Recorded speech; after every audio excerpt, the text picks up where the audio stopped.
আসসালামু আলাইকুম। ইনফো টেলিভিশনে সবাইকে স্বাগতম।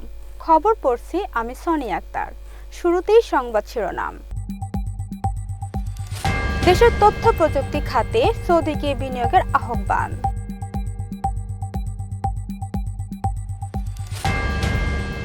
খালেদা জিয়ার সঙ্গে চীনের রাষ্ট্রদূতের সাক্ষাৎ।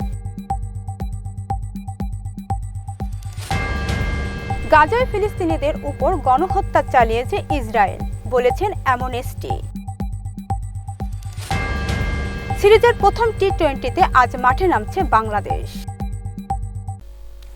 এতক্ষণ শুনছিলেন শিরোনাম, এখন বিস্তারিত।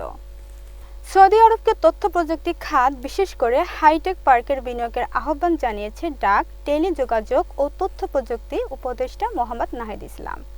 তিনি বলেন, বর্তমান সরকার সৌদি আরবের সঙ্গে বিদ্যমান সম্পর্ক আরও দৃঢ় করতে আগ্রহী। তাই সৌদি আরবের সঙ্গে বাংলাদেশের চলমান সব প্রকল্প অব্যাহত থাকবে। বুধবার ৪ ডিসেম্বর সচিবালয়ের ডাক ও টেলিযোগাযোগের বিভাগে অফিস কক্ষে বাংলাদেশের নিযুক্ত সৌদি আরবের রাষ্ট্রদূত ইসা আল দুহাইলান সাক্ষাৎ করতে এলে উপদেষ্টা এ আহ্বান জানান। বিএনপি চেয়ারপারসন বেগম খালেদা জিয়ার সঙ্গে সাক্ষাৎ করেছেন ঢাকার নিযুক্ত চীনের রাষ্ট্রদূত ইয়াওয়েন। বুধবার ৪ ডিসেম্বর সন্ধ্যা ৭:৩০টায় গুলশানের চেয়ারপারসন বাসভবনে সাক্ষাৎ করেন চীনের রাষ্ট্রদূত। বিএনপি চেয়ারপারসনের মিডিয়া উইং এর সদস্য সাইরুল কবির খান জানান, খালেদা জিয়ার সঙ্গে চীনের রাষ্ট্রদূতের সাক্ষাতের সময় উপস্থিত ছিলেন বিএনপির স্থায়ী কমিটির সদস্য অধ্যাপক ডাক্তার AZM জাহিদ হোসেন ও BNP vice chairman air vice marshal Altaf Hossain Chowdhury. ফিলিস্তিনের গাজা ভূখণ্ডে অবিরাম হামলা চালিয়ে যাচ্ছে ইসরায়েল। টানা প্রায় 14 মাস ধরে চালানো এই হামলায় এখন পর্যন্ত নিহত হয়েছেন ৪৪,০০০-এরও বেশি ফিলিস্তিনি।